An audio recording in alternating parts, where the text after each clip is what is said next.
As I was working on my book, Who's Afraid of Post-Blackness? A Look at What It Means to Be Black Now, Michael Eric Dyson helped me define three primary dimensions of blackness. He called them accidental, incidental, and intentional. I prefer to call them introverted, ambiverted, and extroverted. The introverted or accidental mindset is about a more private relationship with blackness. Think Clarence Thomas, Condoleezza Rice. Dyson says it's the mindset of, I'm an American, I'm a human being, I happen to be black, by accident of birth I'm black. It just happened that way. Ambiverted or incidental blackness is like Barack Obama, Colin Powell, Will Smith, people who have a more fluid relationship with blackness. It's an important part of them, but doesn't necessarily dominate their persona. Dyson says it's people who embrace blackness, they aren't trying to avoid it, but that ain't the whole of their existence. I love it, but it doesn't exhaust me. Then there's intentional or extroverted blackness. Malcolm X, Dr. King, Jim Brown, Jay-Z. Dyson said they're like, I be black, that's what I do, that's what my struggles are about. But confining most people within one of these three modes isn't easy. Most of us modulate between the modes. Dyson said, here's the trick black people always understand. Depending on where we are, we're any one of those blacknesses. This is the beauty of blackness. When you're at your job in a white corporation and you're trying to get a raise, you're probably accidentally black. You say, hey Bob, how are you? You see Modern Family last night? Hysterical. Hey, can I get a raise? You may also throw in a little extroverted blackness to further your bond by bestowing a feeling of coolness on whoever you're talking to. You might say, yo, you heard that new Jay-Z album? It's tight.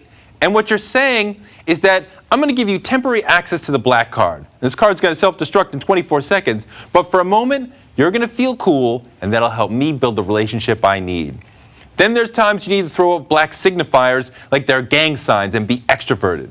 Dyson said, I think about Barack Obama when he's running for president. He's down in South Carolina, and he's talking about people saying he's a Muslim. Now, he's not going to diss Muslims. He's got Muslims in his family. But we know in the context of America, that signifies negatively. So he says, you know, I've been going to the same church with my Bible in my hand, with, not with, and it's a predominantly black audience, so he's talking directly to them. He says, you know, that's the okie doke. You know what the okie dokie is? And they go, yeah. He says, you've been bamboozled, you've been hoodwinked. Now here's the genius of Barack Obama, because we know hoodwinked and bamboozled is from Malcolm X. So here's a guy using the language of the most famous black Muslim there's ever been to deny that he's a black Muslim, but still communicate an insider's connection with and understanding of black culture. That is so black. Dyson said, black people have different modes of blackness, and when we need to be each of those varieties of blackness, we exercise them. We vacillate between the modes depending on what we need.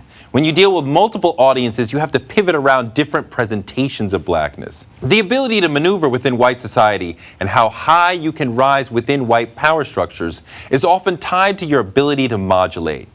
Black success requires black multilinguality, the ability to know how and when to move between the different languages of blackness. A prime example, Oprah Winfrey, who switches modes in a matter of seconds. This is not selling out any more than cursing in front of your friends and not cursing in front of your grandmother is selling out.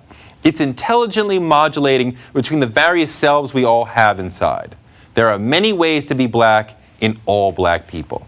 For more, check out my book, Who's Afraid of Post-Blackness, out September 13th.